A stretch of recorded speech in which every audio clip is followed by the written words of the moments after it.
All right. Um, Adam, let's get this going. Sorry, it's not Adam. It's Lawyer Gibson's song today. Noah Song's long lost brother, the one who didn't go to war. It's true. I'm a pacifist.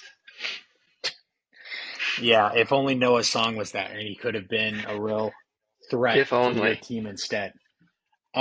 We're here to talk March Madness, but this isn't college basketball March Madness. This is FTN March Madness. I think I gave a little bit of a teaser message, but you guys probably all thought it was like a drunk message because those have been kind of common recently. But no, that was a true thing. That was a real tease for something that we're going to be doing. So we're going to run through a hypothetical FTN March Madness bracket. How do we pick the winners for the matchups? We don't know. We're going to make this up as we go along. But we have some things that we want to cover. This is going to be so much fun. This is going to be fun for the people that have been in the league and have seen all of these moments and lived through these tragedies or glorious moments, the highs and lows, and also for the newer people in the league. This is going to be great to get you guys up to speed with, I don't know, let's call it the FTN iceberg, the lore iceberg. You guys have probably seen those before, right? We're going to go real deep with this. And we actually polled some of the league members to make sure that we are capturing, people's kind of favorite memories from the league's history. So hopefully this is a pretty comprehensive list of FTN highlights and lowlights during the year. Before we jump into it, Lawyer Gibson song, how are you doing tonight? I am doing lovely. I just got off a long, busy day of studying law, which is my passion instead of baseball. But no, very excited to be doing this here.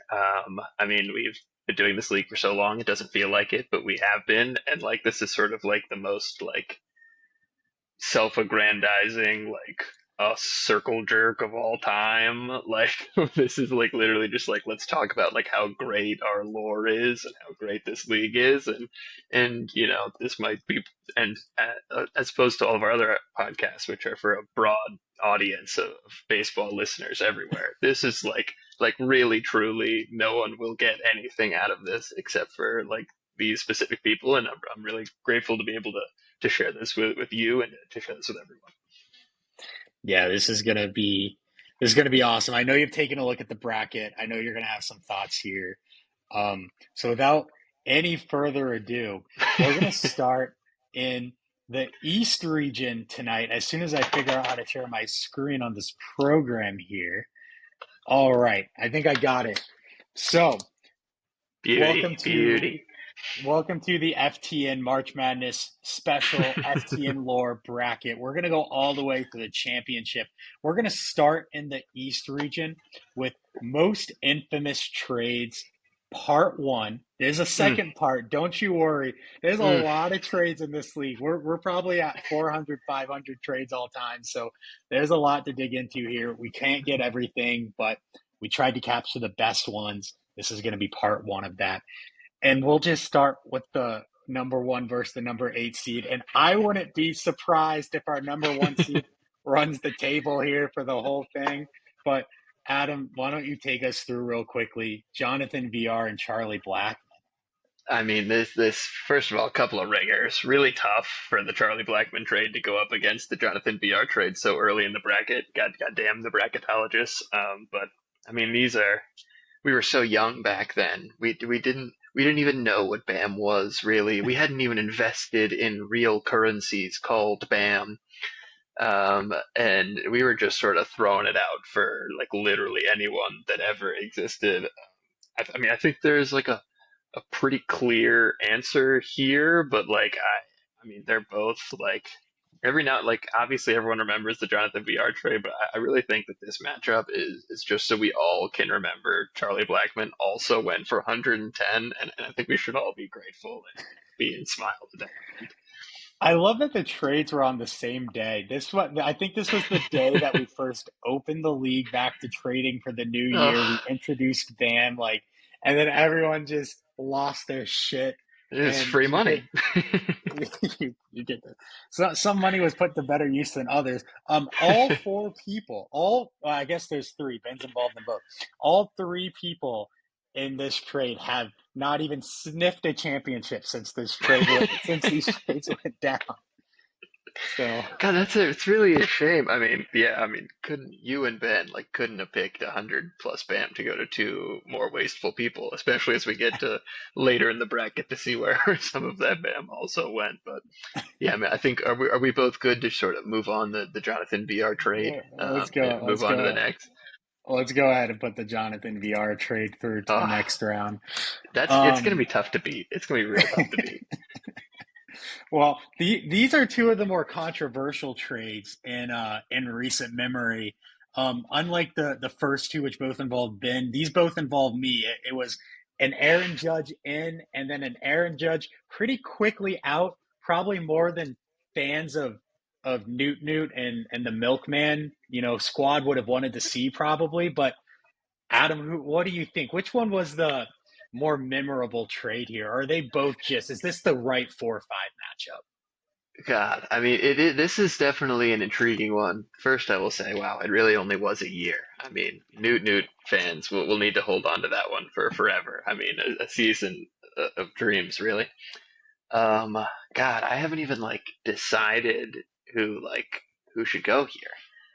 I think that the trade to Jack was more momentous, and there was more outrage because, I mean, I think it was probably a worse trade, but like Ryan trading Aaron Judge for like Nick Lodolo and a bunch of like absolute garbage, and then having looking at this now, and then none of these guys ending up being good at all, except for Kevin McGonigal, who was the last guy included. Um, you know what? Fuck it. That's what I'm going for. I'm going for Ryan trades Aaron Judge to Drew for literally no one of importance Well, and in and a you year's gotta time. you gotta keep in mind that Kevin McGonigal is, I think, like the one prospect on this team that's also been out the door in another trade. So Right. He's been out the door like six separate times at this point. Guy's borderline homeless. I think I'm with you. I think personally, first of all, a trade this big takes years to kind of evaluate. Although, ironically, I tried to say for years that the first Aaron Judge trade, we're going to need to take years to see how these prospects develop. It's looking, it's not looking good. It's kind of crazy that we're 7 days away from the 1 year anniversary of Ryan trading Aaron Judge for like a shit ton of prospects, and we already know now that all of them suck. Like that is really impressive. Like what is Yeah. Estevan Florial doing here? That's I beautiful. also, I'm just now realizing that, a lot of people probably listen to this with their AirPods on and not actively watching the screen. So I'm going to quickly run through the descriptions I have at the bottom Hmm. um, while we jump into these. So the next one is our 3 versus 6 matchup. And we're only going to, we haven't looked at the screen yet. We got 8 teams in each bracket. So it's not a 64 team field. We don't got a play in game. We do have an honorable mentions. Maybe we should have had play in games for those. That would have been kind of fun. If we ever do it again, we'll know. The We're number, learning. I'll start with the number 6 seed. And Adam, this is one that's special to you. I'll let you talk about it once I introduce both of them. So number 6, Hmm. we got in 2021 during the offseason, Adam traded Alex Kirilloff and Tin Bam for Corbin Burns. And this was not the only trade with Corbin Burns, so Adam will give you guys the background there. But in December of last year, so going into the 2024 season, Jacob traded Trey Turner for Cody Bellinger, Bailey Obear, Ryan Helsley, and then a random prospect. And the league collectively went, huh? And yeah, Jacob was in the finals, baby. Like, what the heck happened there? So that's our 3 seed, and that's going up against the 6 seed. Adam, walk us through this Corbin Burns trade and the history there. Yeah, I mean, this is naturally the second, the final Corbin Burns transaction, and will be the final Corbin Burns transaction of his entire career. Um, but yeah, I mean, not the that Bean and I had back and forth. For those who aren't familiar, Corbin Burns was initially traded to Bean alongside. Oh my God, who was it? Um, I forget. I'll need to look that up. It's in the group, but it was Corbin Burns and someone else who is good now for Nate Pearson. Current seventh, that's being a little generous, sixth inning guy for the Chicago Cubs, who was supposed to be the shit, is not, and then quickly watched like one video on Corbin Burns again, realized how good he is, fell in love, and traded him for oft injured Alex Kirilloff, who retired way too soon. Um, but this matchup's interesting for me because I think they're two sort of, not to again toot my own horn, but like king making trades. You know, like Corbin Byrne has been an ace on my team for since this trade was made, and Jacob like turned what we thought was like the worst startup draft, and he'll tell you was the worst startup draft into a finals run. I mean, Bellinger, Ober, and Helsley were huge pieces last year. I'm biased. I think it's Burns, but let me know if you want to fight me on this one. I just think we had seen a couple of Corbin Burns trades, and you've made some great trades in your history. There's a reason I assigned the Jacob trade the 3 seed and yours the 6 seed. Mm, Um, I think I gotta go with the Jacob trade just wow, because it was so the shocking at betrayal, the time, and betrayal. it literally led to a finals appearance. Yeah, no, yeah, whatever. Whatever. All right, I guess we'll. Okay. We want rock paper scissors. I guess to move on. That can be our official one. Let's rock paper scissors, just All best of right. one. Just best of one. Are you a rock paper scissors shoot guy? Rock paper scissors, and then yeah, shoot. Okay, all right, you Okay, ready? for Corbin. Okay, Rock paper scissors shoot. two. Rock Okay. rock paper scissors shoot. Fuck. Okay. Rock, paper, scissors, shoot. Oh, Drew. This isn't working. We gotta do something No, we else. come on. We gotta keep going. We gotta keep going. We gotta keep going. Rock, paper, scissors, shoot.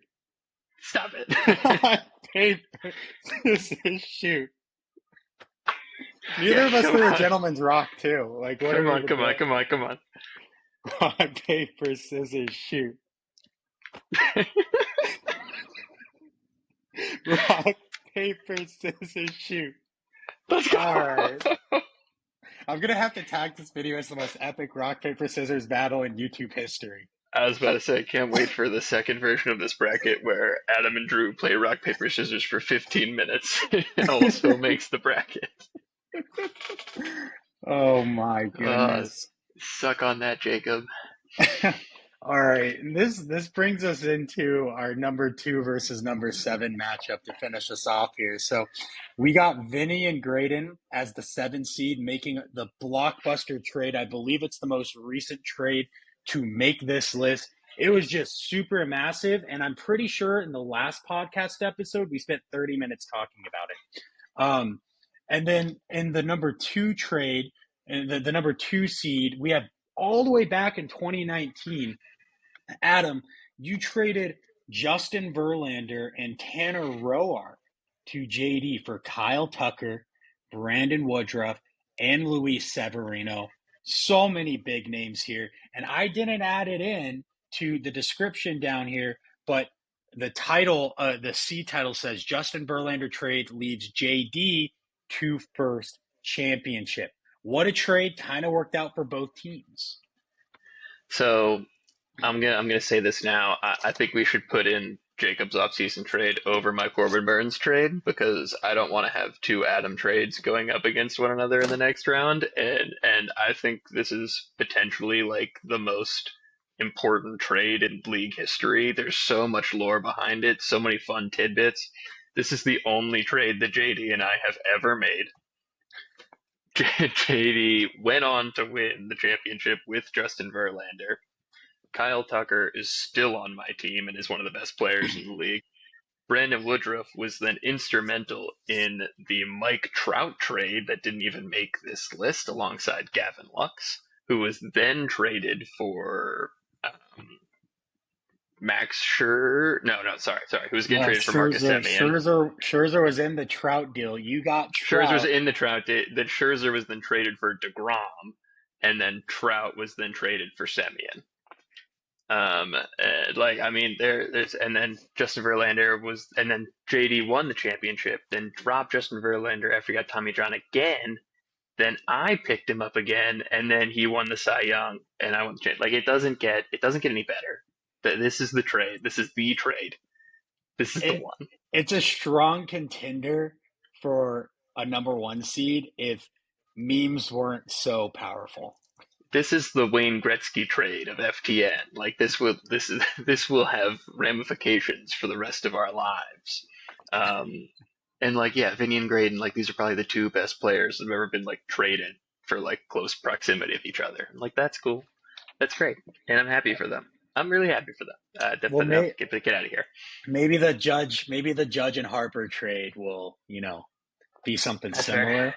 It's way too early to tell on that one. And sorry to Vinny and Graydon, but great trade. That was a lot of fun to see.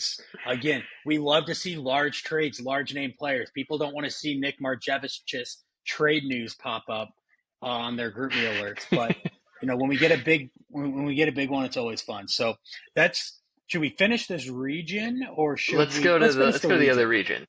You want to Oh, go to the okay. other regions? Let's go to the Are other we regions. okay? We're gonna come back to trades then. Let's move over to Yeah. the West region, most memorable Wow. FTN finishes. This is maybe my favorite of the brackets. Another And juggernaut. and I will tease that the number one seed in this region is my early favorite to go all the way.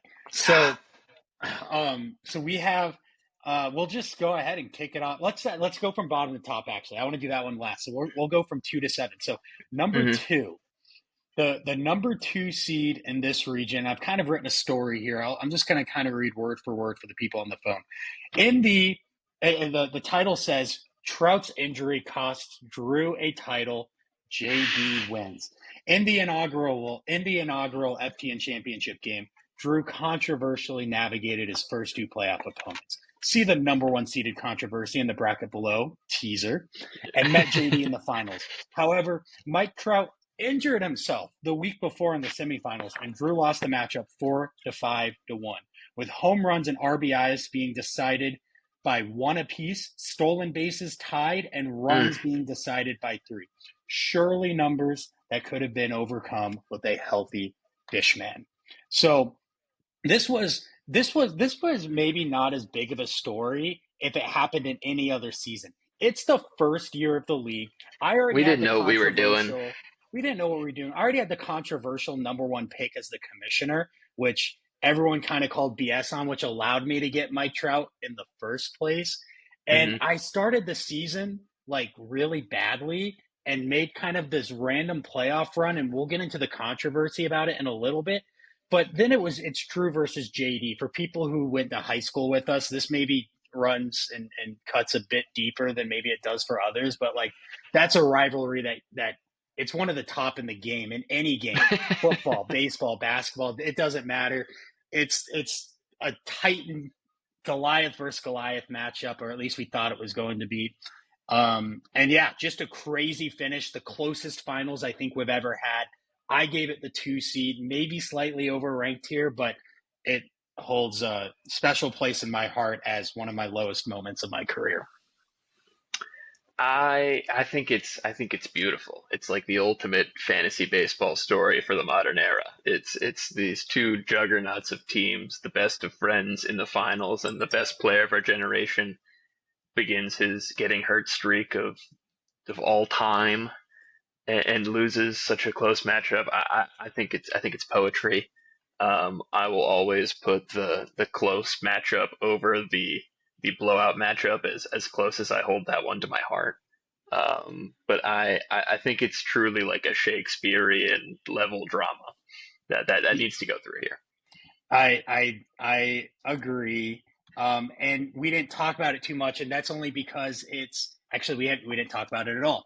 So it just happened, and everyone should be familiar. The seventh seed here. Let me read the story. So, trying to beat the allegations, Adam finished Yeah, what 2020. allegations?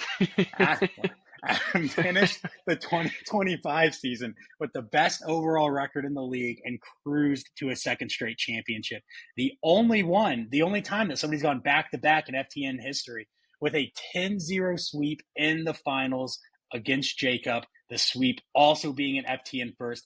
It's the only matchup on this list that we titled the region most memorable FTN finishes that wasn't like a close game, right? This was Yeah. memorable for the blowout in the championship game. Frankly, I don't really even know if it'll really be remembered like that. It sort of felt like a miracle on ice thing, where like the two biggest wins were like me over Jack in the semifinals, and then like good lord, like Jacob over JD in the semifinals. Like we're both gonna remember those games, and then like this one was sort of like a or formality. I mean, Shohei had his 60 or his 50-50 game with like a gazillion homers, like 10 RBI and four steals on like Monday, and the matchup was just sort of over then. So um, I think there are a lot more memorable things, but I'm excited to reminisce, and I'm excited to beat whatever weapons allegations are getting thrown my way, any sort of drug dealing allegations that apparently were existed.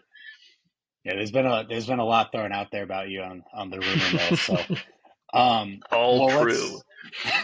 let's move on to our 3 versus 6 matchup. We'll start with number 6.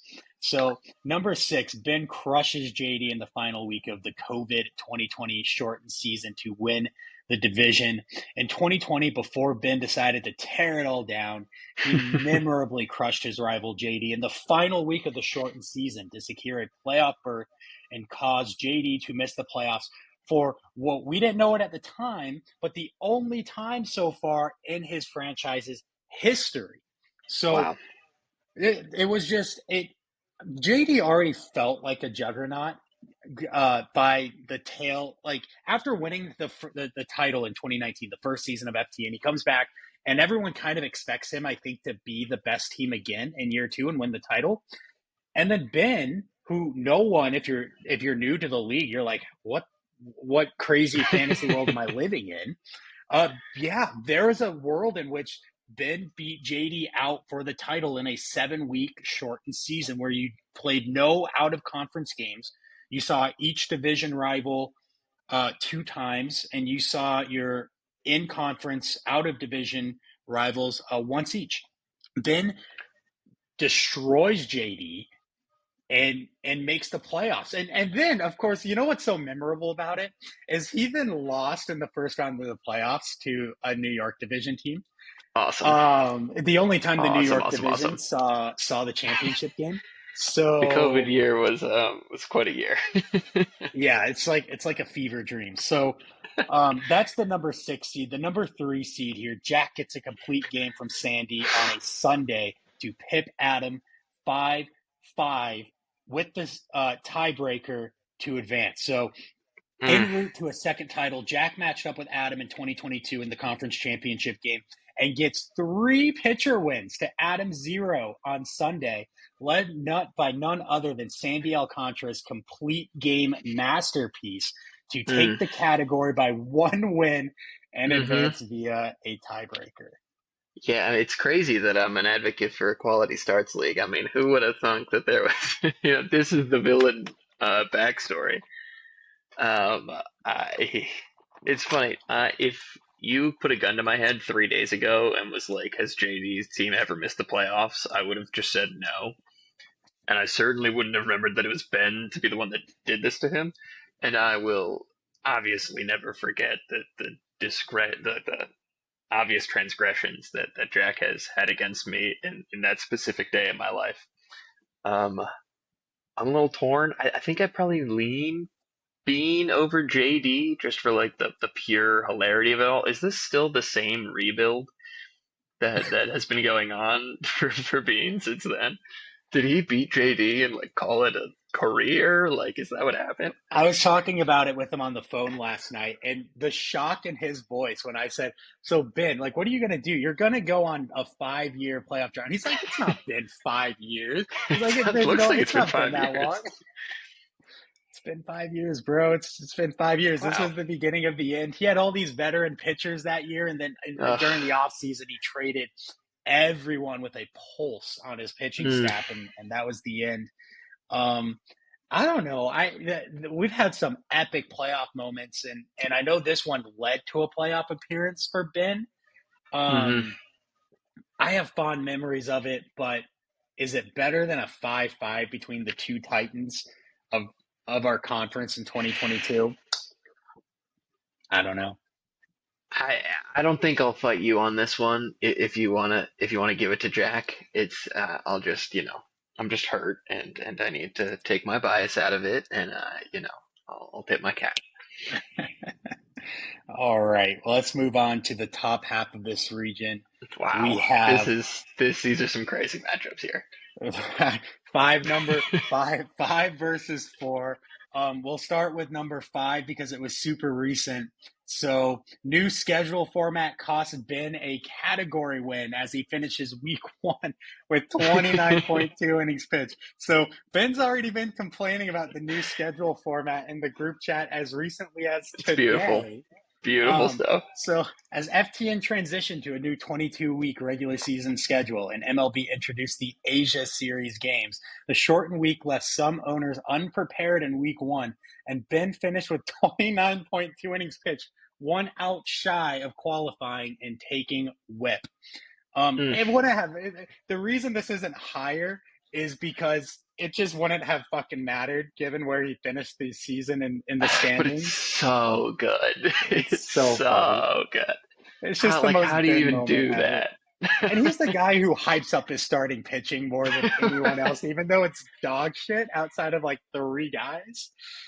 Oh, and wasn't Um, he the one talking about streaming all last year, or was that after this? I And think he was it like, no, I "Oh, think it maybe I was should going start." into this. I think it was going into this season. He's like, I'm changing my strategy. I'm streaming everyone this year, and And yeah, then that was loses, just. disqualified on volume. I mean, this would be my favorite to like potentially walk out of this bracket, if not for like potentially the one that it's going up against, the Max and Ben tie, and like it just doesn't exist, is so funny to me. Yeah. So let's read this one. So going up against the fourth seed in this region was in 2020, Max and Ben. This was the COVID shortened season. Um, Classic. I should actually. Okay, yeah. This what I got confused for a second. This was the third and fourth place game because of the Hmm. shortened season. Only four teams made the playoffs that year, Yep. so we didn't have a wild card or anything like that. So in 2020, Max and Ben competed for third place after epic regular season finishes, both of whom's final weeks made this bracket. What a season. Um, and tied 5-5 with no formal tiebreaker established. And remember, we had no interconference games because of the shortened season, so they Right, didn't what have the a hell are we head to supposed to head. do? Yep.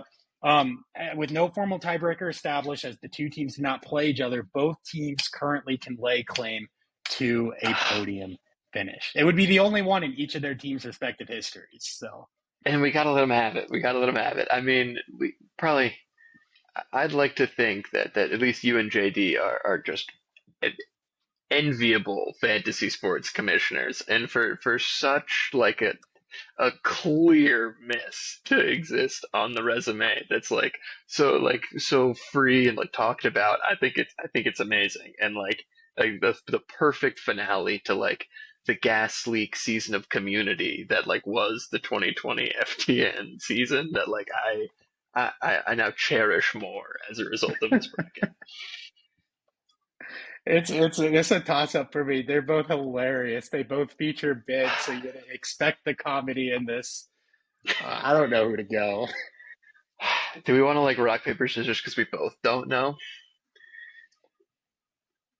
We picked against the Ben's COVID season in 2020 down We below. did. Let's go with it here. Okay, Let's let's go do with that. it here. Let's do that. Um, this could also go into the biggest controversies bracket, but the funniest part about this is there's never It, really been controversies. No one's no cared, one but cares. it's Like the just so fact that funny. like Max and Ben Bean did like show up with like pitchforks at like some point in the last several years to be like work this out, and like it's just like yeah, okay, I guess we both get third ish is amazing. So grateful. Well, and I think we all agreed to not play for money that season because instead we all collectively, that's the other reason why this never came up because there was no money on the line when we used to play for money because we all agreed to use the money from the COVID season to The buy a right to belt get. instead. Oh my god, which Jack then laundered. Unbelievable. What a season. Okay. So, wow, these next two, this eight seed, this one might be a little personal, so I ranked it low because maybe people don't think of it as highly as me, but this is my bracket. So I'll start with that one, and we'll get into number one. But James Outman, as our eight seed, literally walks me off on Sunday Night Baseball. This was last year with the whole league tuning into an early season Sunday Night Baseball Mm. game between the Dodgers and Padres. James Outman walks with 2 outs in the ninth inning to secure JD an OBP category win. What's not written here is that I still have never beaten JD and FTN, going all the way back to that finals matchup that we talked about earlier. Oh, This the curse of the fish man. could have been my first ever win against JD. It would have been 5-4-1 in this OBP category. Gave JD it he tied OBP. It finished 5-5. Wow. So it's craziness. Just maybe the closest finish. Sunday Night Baseball. Drew JD, that it's a matchup people tune in for, and I don't know. It's the eight seed. It's not playoffs, anything like that, but just crazy. Look, I love it. I'm glad we get to talk about it. Just to refresh everyone's memories. An amazing moment. I mean, John Bertie's stolen base is John Bertie should be our trophy. Like his face should be on the belt. Like goes down to the description. Max picked up John Bertie on Sunday of the finale of yet again the 2020 FTN regular season, the greatest regular season of all time. He steals two bases on Sunday, and Max takes the category to make the playoffs by one game. Unbelievable moment. And then John Bertie has then proceeded to become probably the second most like passed around shitter in league history outside of Jock Peterson. Like everyone is trying to replicate this exact moment, and no one can do it. It's only Max. It's only this magic. It's beautiful. I love every part of it. It walks for me. It walks over the wall. I will in literally every matchup in every fantasy sport I've ever done. I don't think there's a more memorable. In 30 years, I will remember John Bertie and this matchup. That's like Unbelievable. it's we're not even talking about it enough to give it justice, but that's for those of you who were in the league at this time, we know you remember it as well as we do. And for the new people in the league, John Bertie, that's all I'll say. Right, they're probably confused. They're probably like, well, isn't Tim LaCastro faster anyways? No. No, no one's faster. Ah, what a great side of the bracket. That was fun. That was a good one. Let's let's quickly let's go to honorable mentions.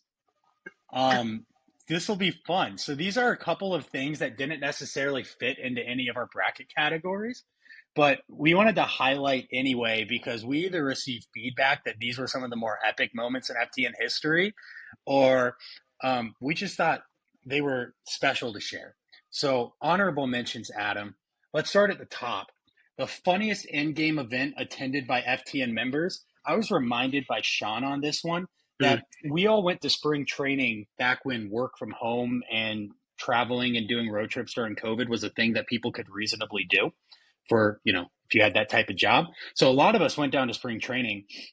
And in Phoenix, quite a few of us attended a baseball game, and it was the Seattle Mariners. And it's kind of FTN Dynamax hybrid because we were going through a four sport league dynasty draft that kind of mirrors FTN rules. This is the whole Dynamax league that you'll sometimes refer people or hear people refer to. stinky. Cutting to, cutting to the chase here, it was like a 90 round draft. You draft a lot of players because again, covering four sports. Um, we had like this night. It was like the first night of the draft. It was the like 17th or 18th round, so still pretty high. You had like starting running backs in the NFL still being taken, top 15 quarterbacks being taken. Um, well, Evan White goes up to bat, and Jack or Sean or somebody is like, if Evan White hits a grand slam right here, you have to draft Evan White with the next pick. Well, Evan White, sure as shit, just hit a grand slam on that Legend. at bat at spring training. Legend. So we had to go and pick Evan White way too early in this 90 round four sport draft, and JD and I kind of thought about getting Evan White jerseys at one point. Man, that guy was bad. Yeah, no, definitely a legend for not good reasons. That you never want to be a just spring training guy, but I'm glad that Evan White made his mark on our league in this moment because otherwise he would not have made a mark on our league at all. I want to recall Evan White was one of the more expensive first ban bids in league history. I Yeah, think no, he Vinny was got liked. him. Good for Vinny. So, best finish featuring a departed member. So, this didn't make the list of 8 matchups we just saw, but Vinny versus Joe, Mm, 2023 wild card round in the playoffs. So, Joe, as the New York division winner, had the tiebreaker over Vinny. Sunday night baseball, Glaber Torres hits a ninth inning bomb to tie runs for Vinny, and Vinny takes the matchup 5-4 to 1. Just kind of it's epic because it's Yankees. It's two New Yorkers I going was about to against each say, other. Yeah, couldn't have picked a better guy to be the star of that show of that game. I mean, New York on New York, Glaber, Sunday Night Baseball, the big city. It it doesn't get better than that. I'm glad we got to go over that. absolutely epic. Best matchup that didn't make the bracket non-departed member category. So this was back in the 2021 semifinals, and this is before Ryan blew up his team. By the way, let me just, for all of you guys that have joined the league more recently, just know that we have two instances of people truly blowing it up and rebuilding. They still haven't quite gotten back, have they? No, we talked about Ben in 2020. Ryan was 2021, and again, keep in mind the squad that Ryan blew up is not actually being managed by him current day.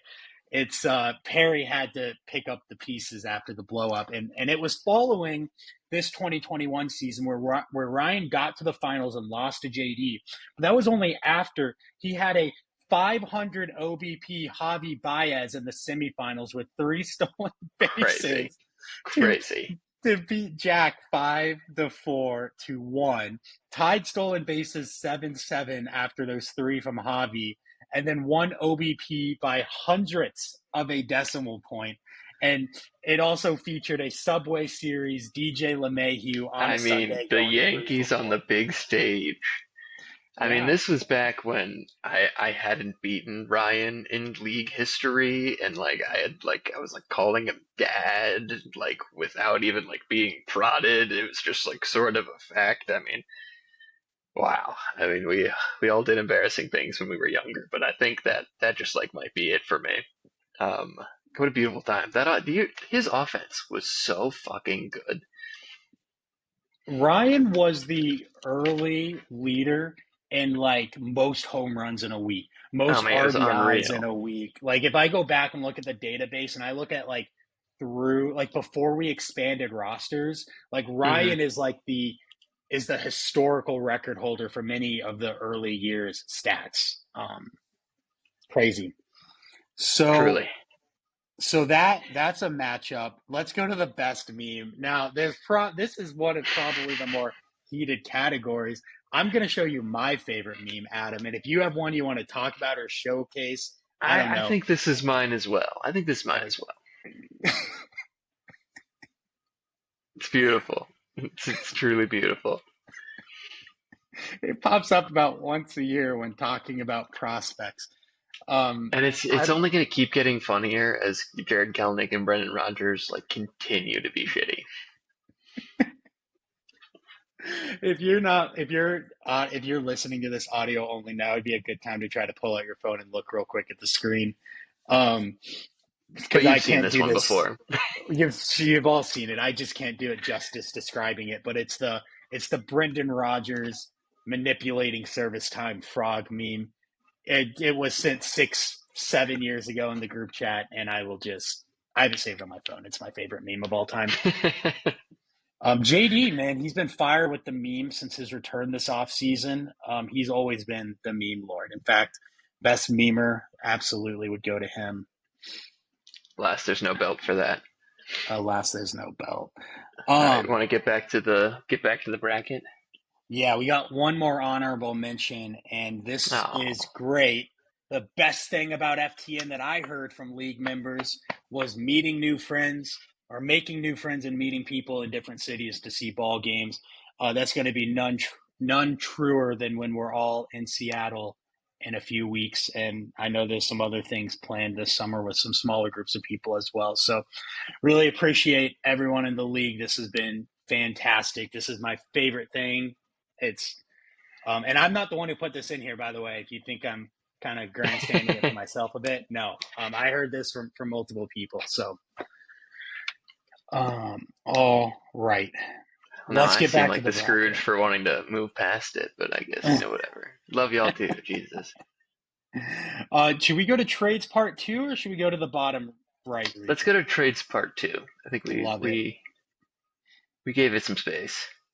All right, so let me unhide trades part two here. Just make sure we got this ready to go. So the Midwest region, the most infamous trades, part Wow. two. Why don't you describe these, Adam? Or you can maybe at least the first one here, our number one seed. Yeah, I mean, this is it, isn't it? I mean, this is it. I still like. There are a lot of these moments that like I remember, I don't remember, like I don't know. I remember where I was when this trade went down. I freaked the fuck out. I mean, obviously I didn't, melt down as much as some people that are also on this call had melted down, but like this was I like don't even really have words. Jack trades Vinny Pasquantino and Trevor Rogers to Bean for Dirks and Profar and two installments of 45 BAM. I mean, this was before Dirks and Profar had like revived his career.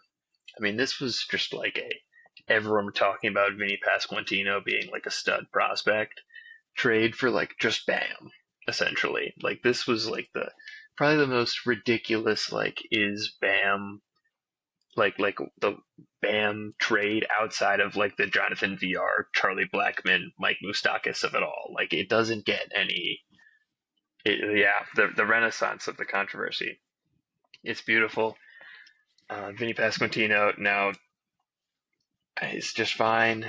Durson Profar not on Jack's team. It's just all. It was the moment. You had to be there. What are your There, thoughts? Break it down. there was. Well, I don't. There's only one word to use here, and it's the word that was tossed around more than any other at the time, and it still gets tossed around today.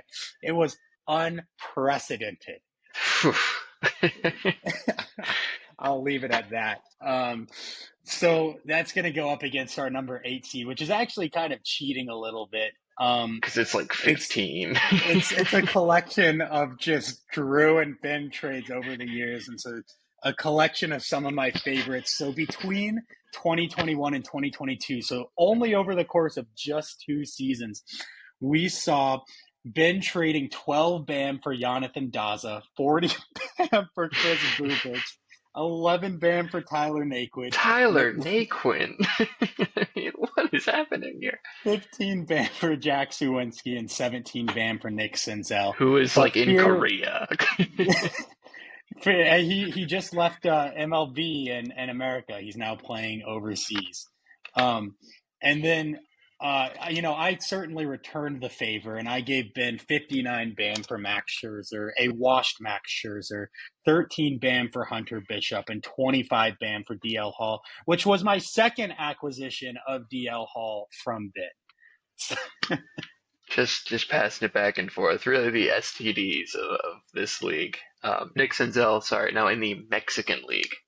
How could how That could we is. how could we mix that up? Yeah, I mean this isn't gonna win. Part of me wants it to.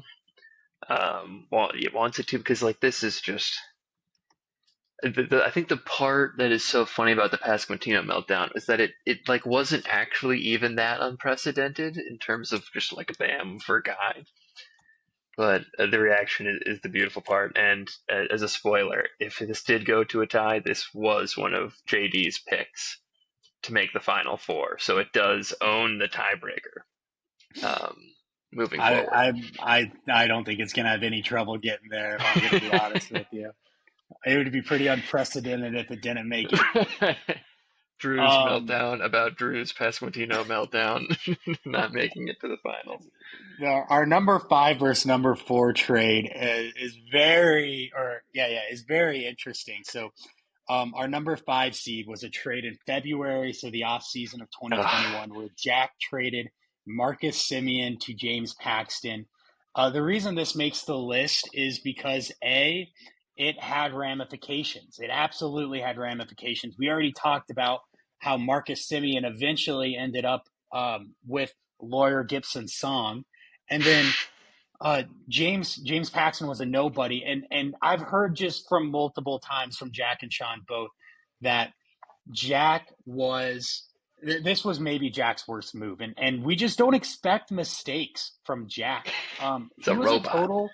He was a total unknown when he entered FTN. I had never done a fantasy league with him. He had never done fantasy baseball before, so he was an unknown to us. He was an unknown to himself, and wow, did we hit a home run with adding him to this league, because just an extremely successful owner. But this is maybe the blackest of black marks on his resume, and it was a big trade with big implications.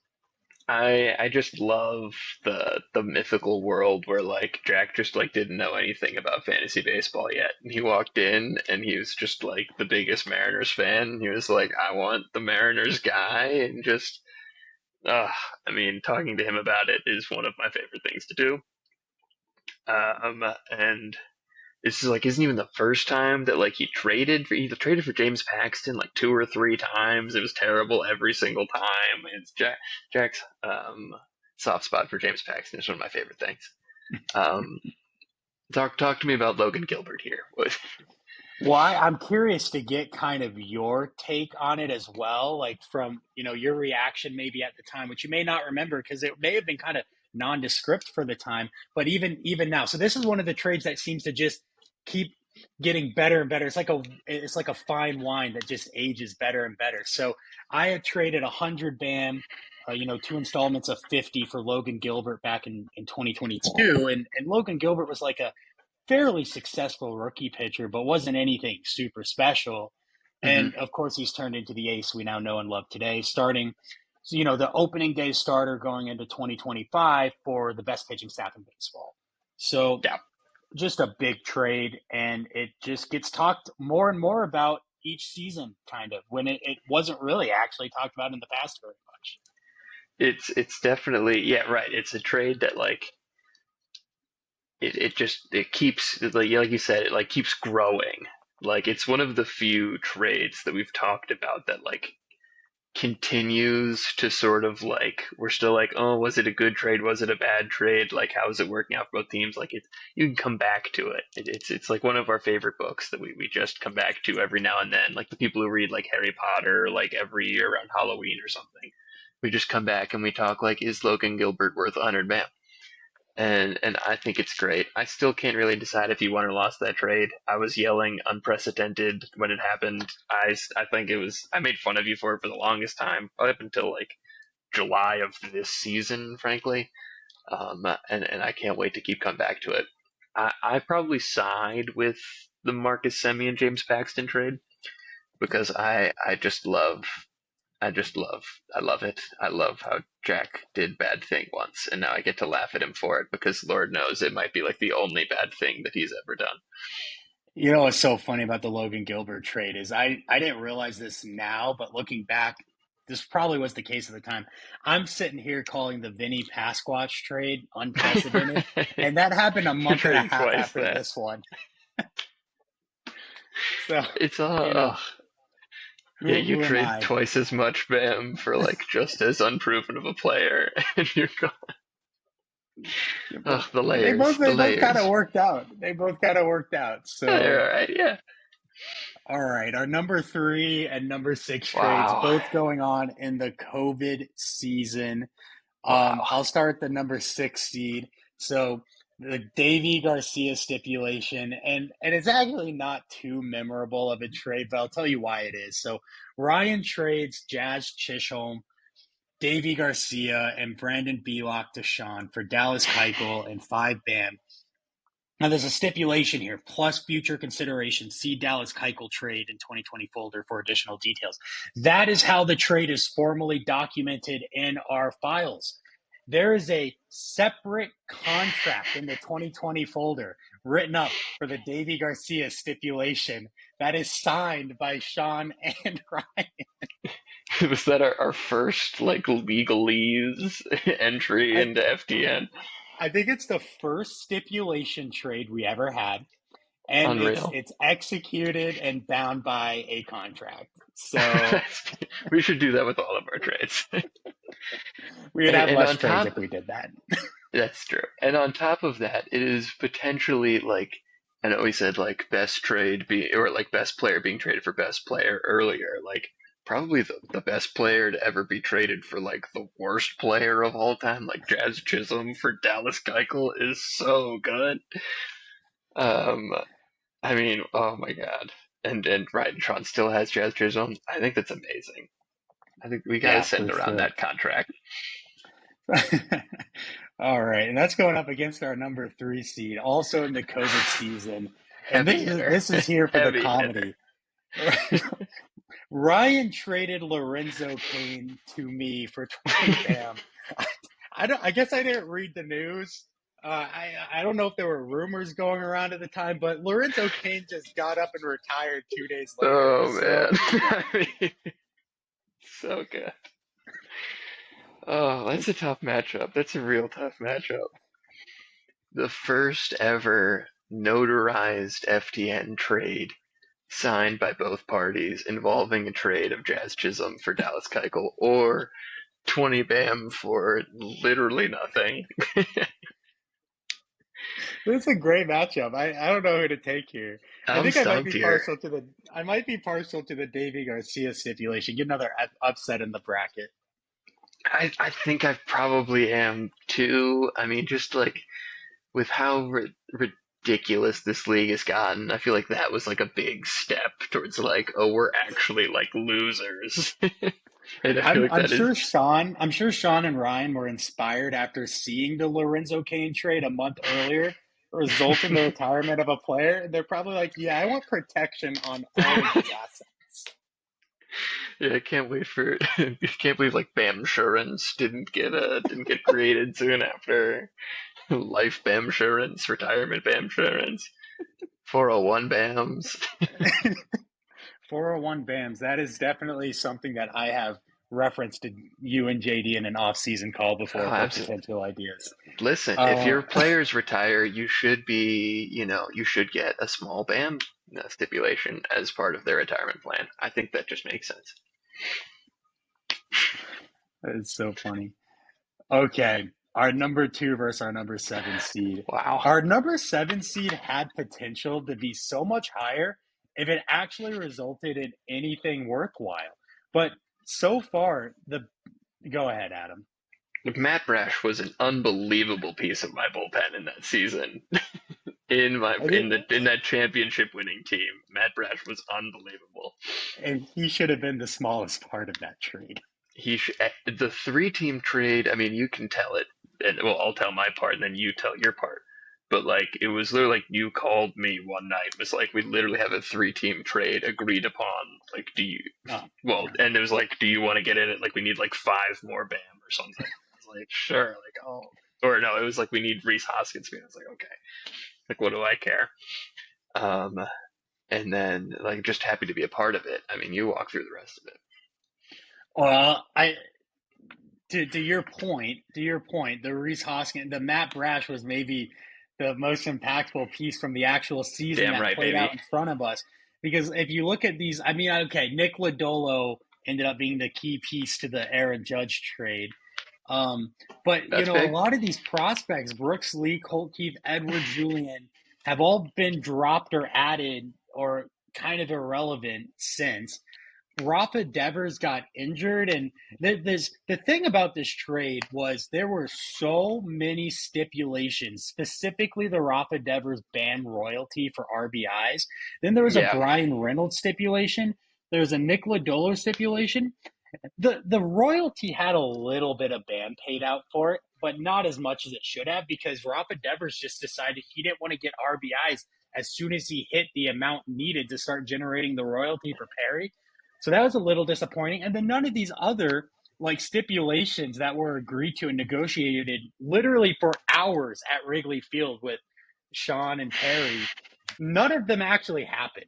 So it was a big bowl of nothing, much ado about nothing 4-team trade. It was fun as hell. It makes the list because we'll probably never see a 4-team trade again, but it Right. it I just mean, wasn't it's anything. the same way that like the Davy Garcia stipulation was like the first like we're making things too complicated. Like the 4-team trade is like an engineering marvel of a fantasy trade. I mean, like how this came to be is it's hard enough to do 2-team trades, 3-team trade. I don't even think there's been a 3-team trade, but like we have a 4-team trade on resume. I'm so proud to be a part of it. I'm so grateful that there were 16 stipulations and 1,400 teams. It's perfect. It was awesome, but unfortunately, it's got to go up It against will one of the list more immediately. legendary. It's got to go up against one of the more legendary trades. So Yep. after after Ben's season, I guess we didn't shut down trades, or I don't exactly remember the timeline here, but and during the COVID season of 2020, I think this was shortly after Ben beat JD. Uh, Ben beat JD, made the playoffs, lost in the first round. He's like, I'm going to blow it up. And his first way to blow it up was Was trading trading Pete a very Alonso. young player. Very young, like MVP winning Pete Alonso. He definitely like had the RBI title that year. I mean, he was probably like 24 and had 50 home runs or something. And it was for a catching prospect in 85 BAM. And keep in mind, September 1, 2020, this is 8 months after the Jonathan VR and Charlie Blackman BAM trades. I mean, Just another absurd. trade where yeah, he was 24. He just hit 53 homers in his rookie season. I mean, unbelievable. Another trade where I sort of just remember where I was when it happened. I think I was with Max in the backyard of our house at Ohio State, and just glad to be there to see that happen in real life. I mean, what a and Pete Alonso's never leaving Max's team, And and half Francisco the Alvarez notably not on Bean's team. oh yeah, no, and half the story of this trade was Ben went out with all that BAM and acquired nothing of value. Like if you go and look at Ben's farm system, between like if it the farm systems are ordered where it's other than the top 100s at the top, it's when they came into the system. So if you look just under his top 100 prospects, it's everyone that you see next on that list that you've never heard of. Those are the guys that Ben went out and got for minimum 5 bid prospects after trading away Pete Alonso. Shout out Baseball America's international scouting rankings. Truly responsible for the downfall of Bean's franchise. But hey, maybe Joey Cantillo will be something this year. One can hope and dream. All right. Well, Uh, that's going to go in our number 2 spot, and we will move over to our final bracket before we start narrowing down the field. So, um, the South region, the biggest controversies and storylines in oh, league strap in, history. folks. Strap in. Let's start from the top of the list. Our number 1 seed, when Drew, Ugh. myself, Ugh. and I cheesed my way to the championship game. We talked about it a bit earlier. So controversial, it caused arguably the most impactful matchup rule change of all time. I cheesed a ridiculously low 10 innings pitched in our first Unreal. season threshold to Unreal. dispatch not one, but two of my opponents on my way to the finals. Thank you, Adam Wainwright. I mean, thank like Mike Trout was smited from by God to make up for these crimes committed against humanity. I cannot believe 10 innings pitched was ever a thing, and I am so grateful that we made that change. Yeah, there. I when I asked Sean what his biggest FTN moments are, before anything, the number one thing on his list was Drew cheating his way to the championship game. And Beautiful. now keep in mind, he said cheating. We It's technically Not referred quite. to as cheesing. I know they sound similar. They're different, I promise. Commonly Um, confused. so just awesome. Such a big controversy, and we've actually changed the rule multiple times. So it's Yes. continued to go up. We are at 30 innings pitched today. That's going up against our number 8 controversy, which isn't a real controversy because there's only one person in the league who actually cares. But Ben loves to make a big deal about how myself and some former NFL players, or current NFL players for that matter, Should have be been former. unjustly booted from his team, and he is without reparations. I love again one of my favorite things when we introduce prospects and BAM into this league. Again, we're throwing it around like it was nothing. And like this is maybe my favorite example is that like being actually spending BAM on like legitimate NFL football players that are never going to play baseball in their lives. Um, and he would have been all set in like a two quarterback league. But but but now and the fact that it's still ongoing in like we had to deal with that as when it came to like database management is that like it was like a legitimate problem that like all of these guys were still being held. I love it. I could put up a decent argument to have that go all the way through the cheesing, but I think I'll probably let you have it. I think we got to go with the cheesing only because it was a real controversy. If this was Right. It was funniest tape impactful. controversies, this would be the number one seed. Yes. Um, Oh man, these 5-4 matchups have been so tough through this whole bracket. why don't you walk us through our 4 seed? And I'll take us through the number 5 seed. I mean, Sean, Sean. I mean, one of my favorite fantasy players of all time. I mean, gets his strategy and sticks to it like no one I've ever seen. Really commits to the bit. At this time, it was a full dealing with the trauma of Drew cheesing him.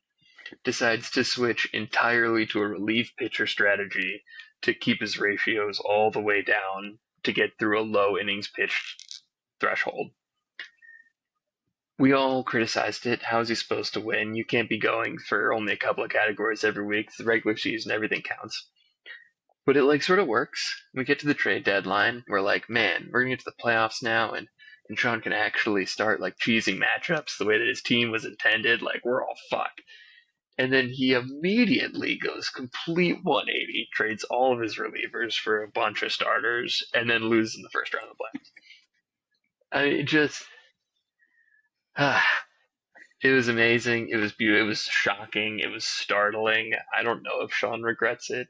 The enjoyment and comedy that it created for the rest of the league, I think, might have been worth it. But like, oh my god, like one of like the real like mismanagement moments in FTN history that makes me very happy.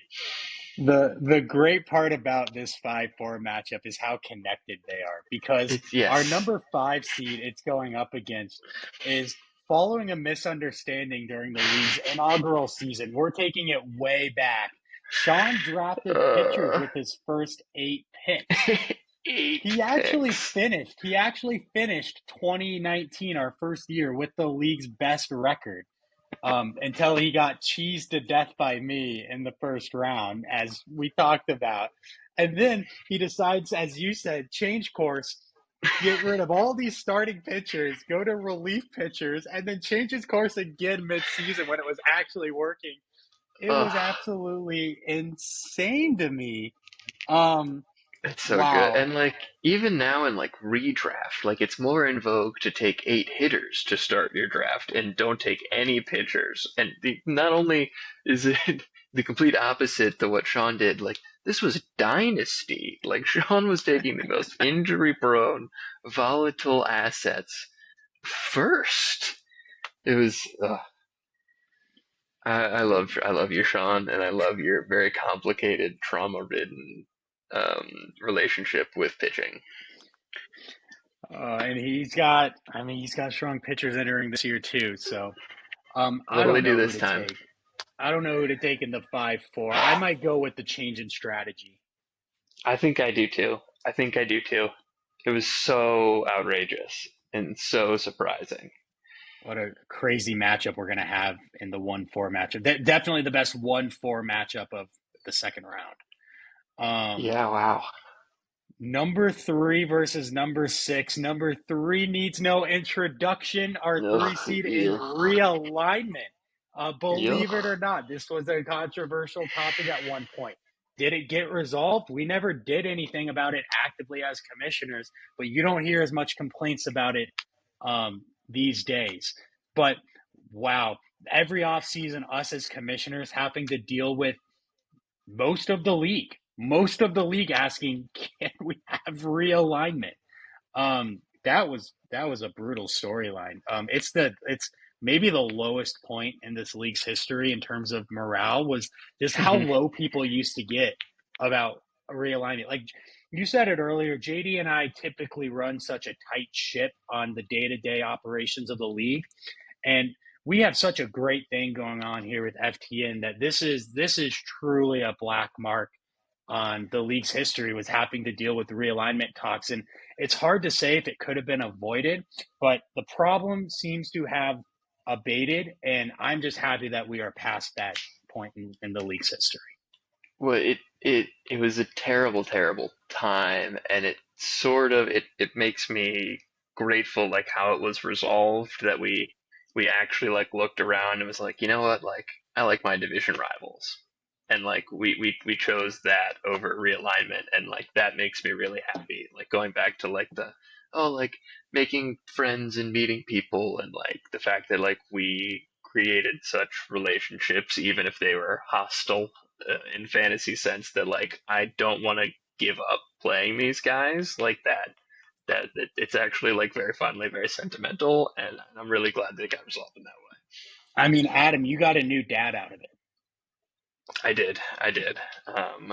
Love you, Perry. Um, I hope you come back from the store with your milk one day.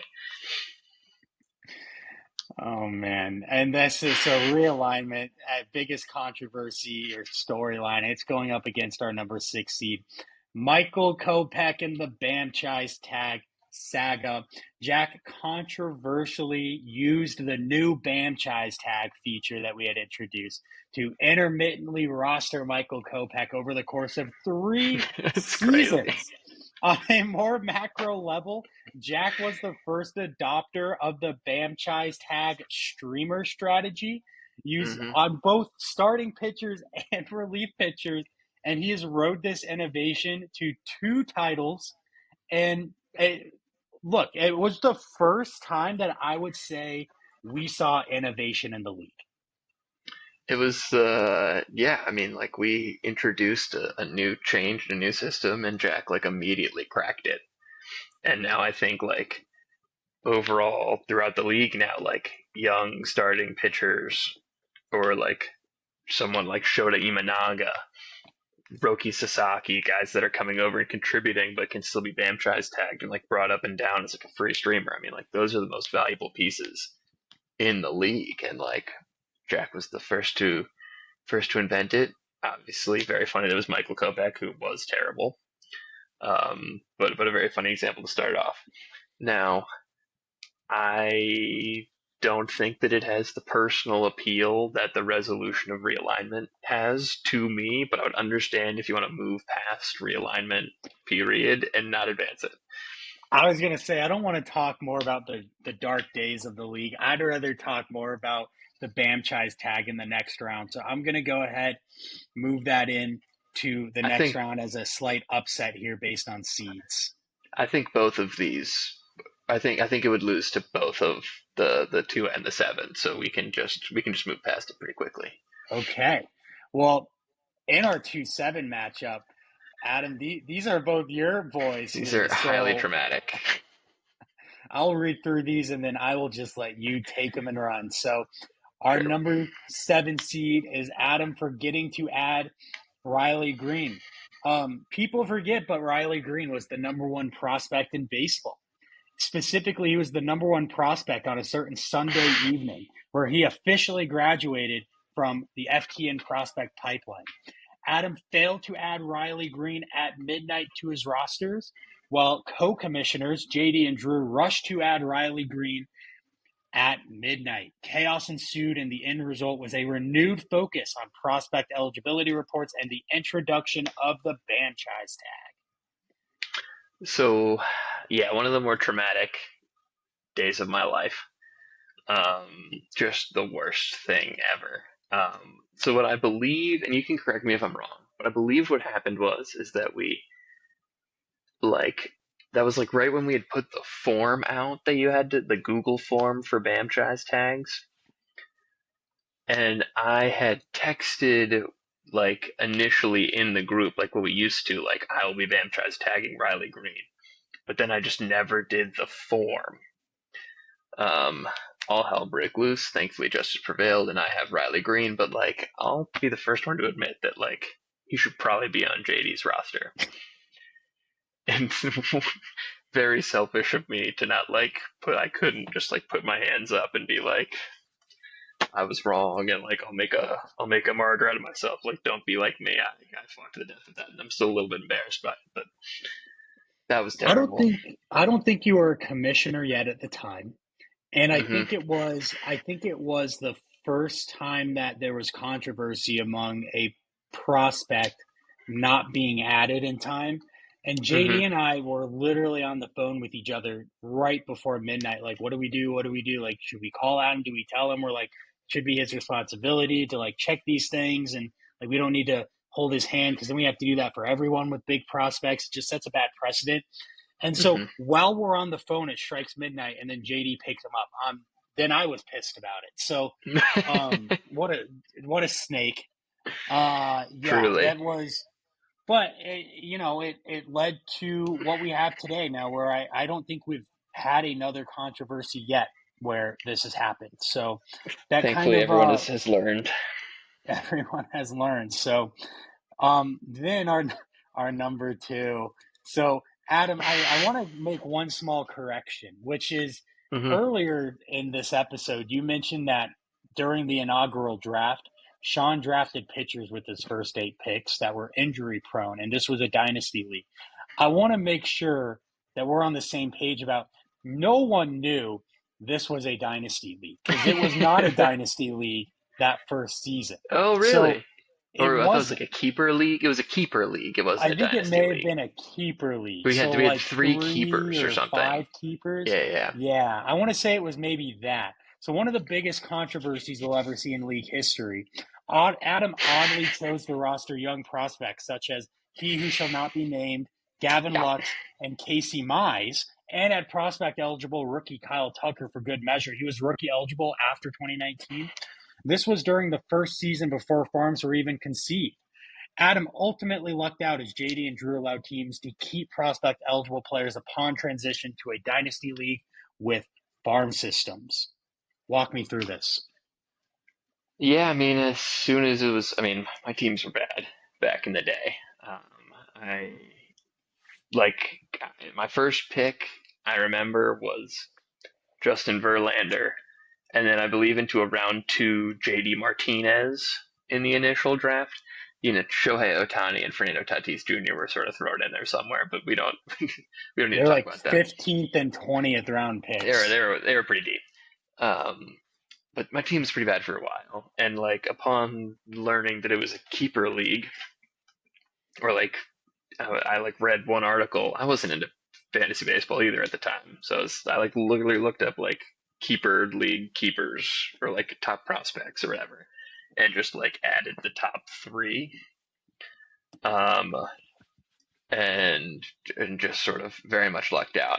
I think the funniest part about this is that none of them amounted to literally anything, and that everyone bitched about this for so long, and and like look at the names that we're looking at here. It should have been Yeah. league breaking. This was like the number one, two, and like four prospects in baseball. You know who really Just lucked tough out timing. who really lucked out and where the controversy should be was JD adding Bobby Witt Jr. Yep. Let's talk about it. Let's talk about it. Well, I will go ahead and push that one through because I should say it's not just Adam rebuilds farm. It's JD and Drew controversially introduced farm systems in a way that may have not been the most fair and still kind of controversial to this date because we're going to be feeling the effects probably forever. Um, Fucking Bobby Witt Jr., man. okay. Well, I guess let's more quickly go through these because Yeah, we've let's run. introduced all of them. So let's go back up. Trades part one region. Jonathan VR versus Aaron Judge. Kind of a heavy hitter matchup. It is a heavy hitter, but I think it's VR. I think that's It is pretty easy VR. for me. I also think we got a one seed going through. And then we have Jacobs trade versus the Justin Verlander trade. And as much as this is such a big trade and led to 2025 season success, this is maybe the most defining trade in league history in terms of legacy. It's got to be the two seed. Yeah, and I mean, I'm gonna fight for Verlander over VR. I'll do it. I'm not scared. Let's just complete this region. You want to fight for Verlander over VR? We're I going I think it's more for impactful. history over comedy. History over comedy, and like, well, VR was part comedy, part history, and I think that was it was very the most indicative trade of its time. I think the fact that so much has come out of the Verlander trade, and it also has its own comedy, and I still can't get over every time. Like JD and I can never trade again. Like we get Think in, get about out. how many trades made this list that were a fallout from this trade, or trades that Yeah, should have made the list that were a result of this trade. Think about the storylines that came out of this trade. Well, does JD beat me without this trade? Maybe he doesn't get the pitching stats to win with Justin Verlander. Who knows? Like, there's I, just this was such a big trade. We'll bring it to the final four. yeah. I think maybe five of the top 10 most impactful trades in FTN history have like stemmed from that trade. Let's move on to trades part two. We have my Pasquantino meltdown, the unprecedented trade versus the Marcus Simeon trade for James Paxton. What do you got? It's Pasquantino. It's Pasquantino. Again, I don't want it to be. I hate the chalk. I hate the chalk. But it has to be that for me. But this is where I'll say, fuck the chalk. Where we're going, Davy Garcia over Pete Alonso. I love it. I didn't think when we started this the Davy Garcia stipulation trade Give it to me. was. I didn't think it was going to make a run. I didn't know it was going to have what it took. But here it is. I'm with you. Elite Eight team. But can it knock off the Pasquantino meltdown? Part of me. Let me just talk it through with you, man to man, podcast aside. The Davy Garcia stipulation has literally everything we want and love about this league. It is a legally binding contract. It is literally named after the most irrelevant player in the deal, and that deal involves Jazz Chisholm being traded for Dallas Keuchel. And again, the stipulation didn't even cover it. Like, come on, what else do we want? I think it wins. I think it wins. I think it wins. I What are your unfortunately, I think thoughts? I got to go with the Pasquantino trade. It's defining. You talk about FTN, it is Okay. synonymous with. Think about how popular Vinny Pasquantino is in the league. He's got to be a top 10, top 8 most talked about player in FTN history. Um, Mm-hmm. But yeah, and so I just plus I know JD has the tiebreaker on this one, and he chose Pasquantino. So he I'm did. gonna He go did. ahead and push this one through to Sorry, our Davey. final four. I'll Yeah, always love you. it was a nice Cinderella run for our sixth seed. Let's see if we get another Cinderella run from a non-top seed here, but. Unfortunately, I don't think anything in this region is going to beat John No. Bertie's stolen base. Let's just throw John Bertiz's stolen base all the way to the end, frankly. Again, and Oh I think boy. second. I think the second place is Max and Bean tie for third place. I think Max and Bean tie for third place beats out the complete game from Jack and the Trout injury. Yeah, But it just ran into a juggernaut. yeah, So Joe, who gets the Elite Eight then kind of distinction here between the Sandy Alcantara complete game in the playoffs, 3 wins on a Sunday versus Goliath, Mike Trout injury, the closest final you could ask for. I think Trout ekes it out here just because we've talked about like the ramifications of your playoff run in like other moments here, specifically Sean's, and then to have that not even matter because of this Trout injury, I think it was what puts it over the top. It's also because it's Mike Trout, man, number one overall pick in our first draft ever, and just Yeah, oh my falls God, flat. incredible, incredible. But I don't think it holds a candle to John Verti. Not even close. Not even close. I don't know why that keeps happening. John There we Berti go. by a million. Verti by a million. Okay, and then in our South region, the biggest controversies and storyline, we have the cheesing. Maybe we can have redemption from that playoff run, losing out to John Bear T with our number one seed in this region. But Sean changing his strategy, kind of almost reacting to what happened in that first year and those harsh memories. What do you got? Yeah, I think the Sean Pitcher saga sort of like coming to a head with this shocking transition. Like I think it's the plot twist of the FTN story, and I think it wins. I love it. And I would argue in our 2 versus 6 matchup that would be really fun to take against Michael Kopech and the Bamchise tag, just because it could have been so that strategy could have been so impactful for Sean here Oh too. my God, could you If he fucking imagine if he was streaming all of if he was if he was rostering relievers for like three-quarters of the time, then dropping them all to like pick up starters? Oh. But unfortunately, Sean just didn't have enough aura to see it through. And we don't get to talk more about the Kopech Bamchise tag. I think it's got to be the Yeah, controversy of how we establish the farm systems. And yeah. boy, it's a 4 versus 2. I think it might be Sean, I think it's Sean. I think it's a, Sean. a four The seed. four I, seed. Wow. Sean, I'm sorry, man. If this is painful for you, It's I tough. I didn't. don't tune out. We're almost to the finals, but Maybe this will be like a fun badge of honor. I mean, you know. what an epic story. I wonder if I go back on my phone if I can find like screenshots of texts from when he did that. That was a multi-week conversation. I mean, that lasted from the trade deadline through the end of the season. Like if Oh my Sean God. fucked up. I continued that conversation into the offseason. I mean, just I can't think of a bigger storyline in terms of mismanagement of a season. I mean, and I think what is also so great about it, and what is so great about us doing this right now, is that like you were really putting the. I didn't even realize that like this is like a 4 or 5 year storyline that started with the first overall pick in the inaugural draft and ended with Sean inexplicably blowing a promising season out of nowhere.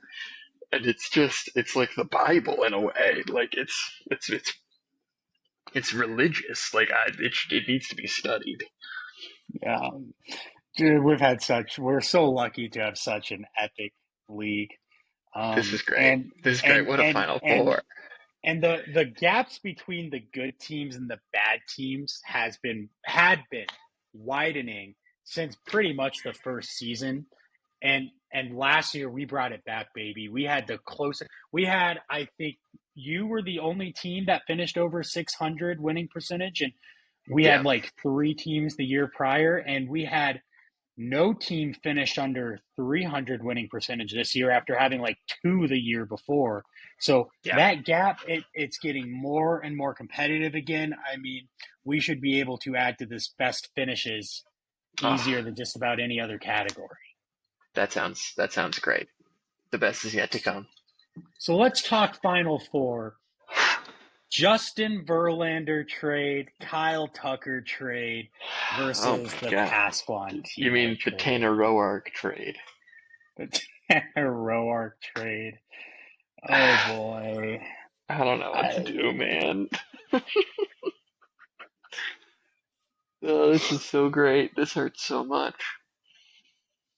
the Pasquantino trade, I can't tell if it would have been funnier if Pasquantino actually hadn't worked out as a prospect versus what actually did happen.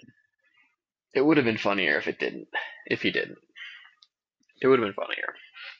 Then maybe we just got to go legacy here. Respect the history of the league, respect our champions. And I mean, but the players in this trade alone have somebody should study how many combined championships they have. They're decorated. They're Proven winners. decorated. I think it's got Um, to be our 2 seed here. I'm okay with that. I fought against Pasquantino Meltdown in the last round, so I can't be too sad to see it leave this one.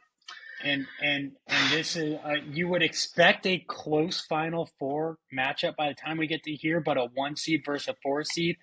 I mean, it's John Berti wins this in a blowout. I think so. I think we can finally let Sean live. We've relitigated enough. Let the And that legend brings through. us to Wow. our finals, which we will not be doing on this podcast, Adam. We are going to Thank release God. this to the world, and I'm going to give people a couple days. Real March Madness will start, and we're going to put a poll out there for everyone in the league to come and vote. Figure out what is the, well, I would say tip of the FTN iceberg, but that would imply it's These are probably deep not the cuts. best, right? Yeah, no. The thickest part of the iceberg, the most pivotal moment in FTN history. If Let's it call it cracked, that. the whole thing would fall apart. But it's Exactly somewhere in that like the bottom 25%. the foundational ice sheet that holds everything Exactly. together. Um, Uh, Adam, this was fun, man. this was great. This was great. Thank you for putting this together. I any March Madness actual real life bracket stuff. Like, have you made your bracket? Not even one. I Not don't. even I one. don't. I don't want to talk about it. You have a champion pick. No, no, I don't think so. I've done like a good bit of draft prep on like individual players, but I've watched like maybe three college basketball games this year. So, I mean, if Colin Murray Boyles, if the South Carolina Gamecocks did not make the tournament, then I guess I do not have a championship pick. Okay. Well, I got Auburn. Um, That's basic. join the FTN bracket pool. If you haven't yet, there's a link. JD probably pinned it. Um, and with that, I think we're out. Adam, Oh, thanks, man. best hour and a half I've had in a long time, and it There will you be go. your favorite hour and a half in a long time soon too. All right. See all you guys in Seattle, and happy opening day. We got baseball Tuesday morning.